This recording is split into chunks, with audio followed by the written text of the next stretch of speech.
Maya had always been the one to take charge in any situation. Her colleagues admired her for her poise, her sharp intellect, and her ability to lead any negotiation to her benefit. But there was one person who constantly undermined her: Victor, the senior partner at the firm. Victor was older, wiser, and most importantly, he had a reputation for never backing down. Maya knew that to make her mark in the firm, she needed to win him over. But winning meant more than just facts and logic. It meant control. The tension between them had been building for weeks. They were locked in a battle over a major account, and neither of them would budge. Maya's usual approach wasn't working. Victor was too experienced, too stubborn, and too set in his ways. Then one night in a dimly lit boardroom, Maya found her moment.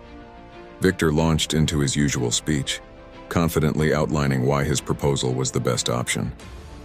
He spoke in circles, using his age and experience as a shield, dismissing Maya's suggestions with barely a glance.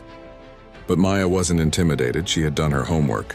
She had been waiting for the right moment to strike. As he finished speaking, Maya leaned forward, her voice calm, but laced with an unsettling confidence. "I understand where you're coming from, Victor, but have you considered the possibility that you might be wrong?" The words hit harder than anyone could have anticipated.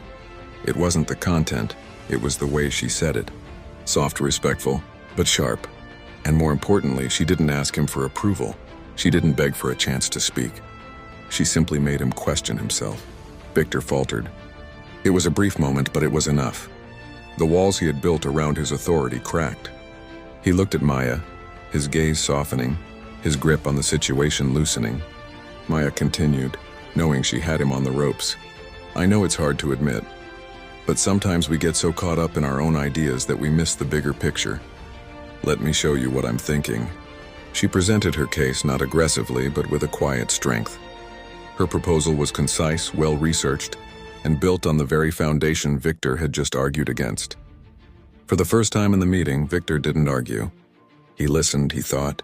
By the end of the discussion, Maya had done what no one had ever managed to do before.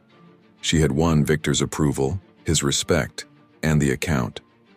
And she hadn't had to force it.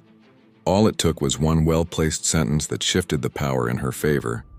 Victor left the room that night with the same confident stride, but in his mind something had changed.